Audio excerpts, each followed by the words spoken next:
Hey guys, I hope everybody's having a fantastic day today. I want to take a little time to talk about probably one of the most popular budget knives since I've been collecting knives, which I should say I've been recollecting knives since the beginning of COVID when I kind of kicked back off the hobby. It was one of the first knives I bought online. I'd seen some reviews, I'd seen some of the hype of the knife. And I was curious what it was all about. The great thing was it was under $40 and it was getting me into the joy of collecting knives again. And I'm talking about the QSP Penguin. This little knife has been kind of the budget knife leader for as long as I can remember. Since 2000. I mean, when the QSP Penguin came out, when I ordered mine, this is in the denim micarta. It is thumb stud only action. It is a small, medium sized knife. Really nice, plain Wharncliffe blade, straight edge. Great access to the liner lock. For those lanyard lovers, it's got a little place to string a lanyard.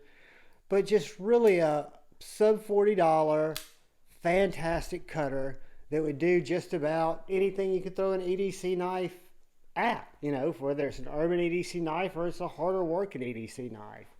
This blade is D2 and it's pretty thick behind the edge. It has some really functional jimping on the blade here that does catch your thumb.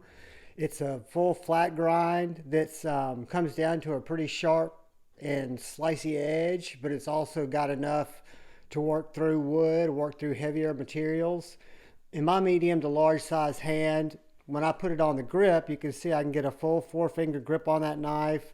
I can get control of the blade with my thumb. It operates at a lot of good grips, pull grips, push cuts.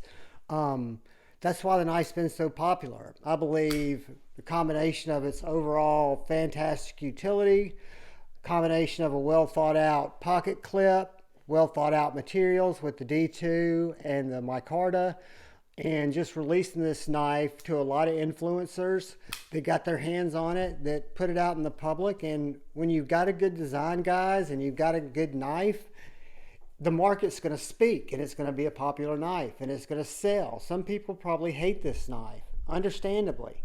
It's been talked about ad nauseum forever. Now we're coming out with the mini Penguin and the XL Penguin that they launched at Blade Show that we're starting to see on channels. And you've seen the titanium penguins, and you've seen the frag titanium penguins, frame lock penguins, because it's a great knife. Bravo. I have not jumped in and bought a titanium penguin or bought an additional penguin, but I've had this knife in my collection for almost 2 years. I've given away probably over 40 knives, and this is a knife that stayed in my collection. There's a reason for that, guys, whether it's conscious or subconscious. I appreciate the value, I appreciate the design, and I appreciate what this knife offers.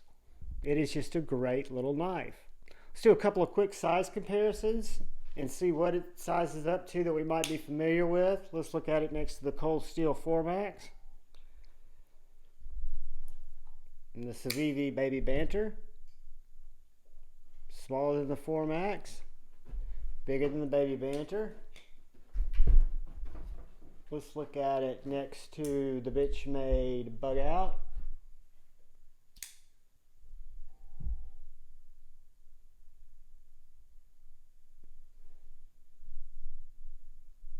Right about the size of the Bitch-Made Bug Out, guys. Maybe just a hair shorter, which will put it much smaller than the Spyderco Paramilitary 2. Much smaller handle.